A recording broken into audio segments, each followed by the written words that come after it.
As we have been reporting, police brutality and racism in the United States have sparked global outrage. Of course, many protests across the United States. This because George Floyd, who died at the hands of a white police officer, and there has been so much anger and so much horror. And to discuss this, I'm joined by the Director of Strategy for the Working Families Party, which is a grassroots political party, Nalini Stamp. She joins us from Brooklyn in New York. Nalini, thank you so much for your time. It's you know, from afar, we look at what's happening in the United States. We see the awful horror of over 100,000 deaths from COVID-19, which was enough to deal with on its own. And then this horrific killing caught on camera and masses of protest. And I was just wondering today, what is the mood after over 10 days of protests in the United States? Well, the mood is that people are really angry and fed up, and there's a unifying mood. You know, it wasn't just George Floyd. A few weeks ago, we had footage of Ahmaud Arbery being attacked and then killed by two white folks in Georgia, and we had Breonna Taylor, who was a first responder in the middle of this COVID crisis in Louisville, and there still hasn't been accountability for the people who killed her. And so people are enraged, people are in anger, and also I've never seen in my lifetime a multiracial group of people who are standing with each other. Yesterday we had actions in all 50 states and Puerto Rico, which is a colony of the United States, and it was such a beautiful showing. People are standing up together. But also, we know what's going on as well. Trump has wants the military to come in, just like he's pulled the military into D.C. and to increase militarization of our communities. We have people continuing to die. We had somebody in New York die from pepper spray in a detention center for being pepper sprayed too much. People are saying enough is enough. From years ago, Michael Brown, Eric Garner, like this, our backs are against the wall and people are uprising in the United States right now. That's it, Nalini, because as you say, you know, this is not the first. There has been a string. And there's been anger and there have been protests before. This time feels different. Is it different? Is it going to lead to change? And if so, what change do you need? Absolutely. I think it does feel different. I think it is leading to change. We just saw yesterday, for one of the first times, a major city of Los Angeles slashed the police budget by $100 to $150 million. That's not happened before. We do need to defund the police, especially in this moment. We still need resources for our healthcare workers. Healthcare is not a right in the United States, and we need access because we are still going through a pandemic, especially like in cities like New York. So we need to defund the police. That is one of the movement's biggest demands right now. We also want, after this week, after Trump tried to enact an insurrection act, Trump to resign. He is no longer fit to be the president of the United States.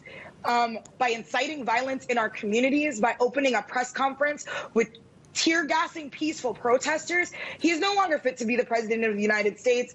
I didn't like him myself for a really long time, but he must resign immediately. And we need to make sure that we get justice for every single person who has been killed and brutalized by the police. And we need to make sure that once and for all, we eradicate and uproot white supremacy in the United States, because it is such a disease. And how do you do that, though? I mean, I hear the things that you're calling for, but there was a really interesting article written here in South Africa by a woman called Khadija Bauer of the Social Justice Coalition, and she writes here about the similarities between the South African police services and the US police services, and she says both stem from oppressive regimes. Policing in the US can be traced back to slave patrols of the 1700s.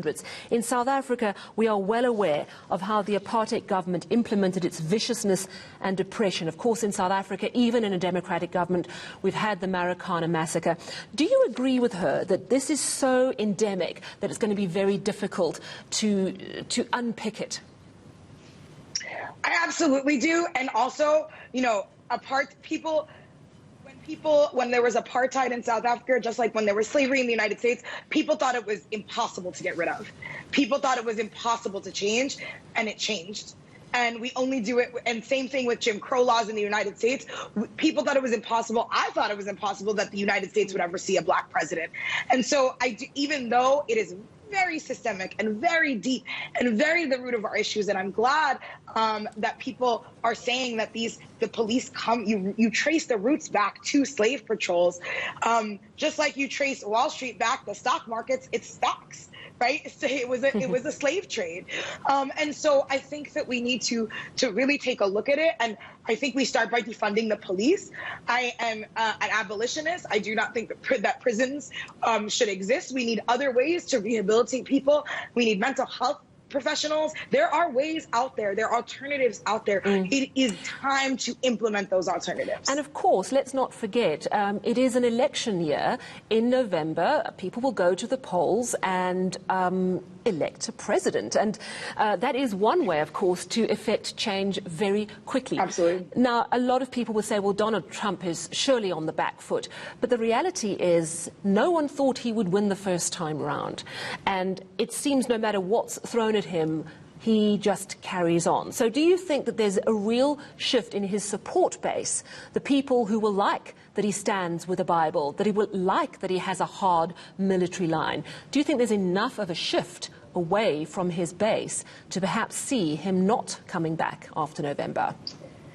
Well, I think that, the Trump administration made a miscalculation in how they handled the COVID crisis. I mean, they've made many miscalculations, but one miscalculation was not it was the base of people that it was going to get. People who usually vote and trend conservative, older people who are dying in rapid rates, higher rates than younger people, or having more complications and more trips to the hospital. And again, remember, healthcare is not a right in this country, so don't have healthcare. There have been trends already, and we fundamentally believe there was a Morning Consult poll, I believe yesterday, that said that 54% of Americans support the protests that are happening and the uprisings that are happening right now. People are upset. There are 30 million people on unemployment. They made a really, really big miscalculation during the crisis, and that has affected every single fabric of our lives, our housing, our economy, our economic situations, and how we live our day-to-day lives. And then you have this, something that people have experienced on a day-to-day basis. So I think they made a really big miscalculation. We're going to have more deaths in the pandemic because we do not have universal testing everywhere in this country. We do not have nearly any of the tools we're going to have, especially when flu season comes around this fall. Thank you so much for your time this evening, Nalini Stamp, Director of Strategy at the Working Families Party. Thank you very much. I know it's a very big day, of course, memorial services and memorial marches being held at various centres across the United States. In fact, there's one on the go at the moment in Minneapolis.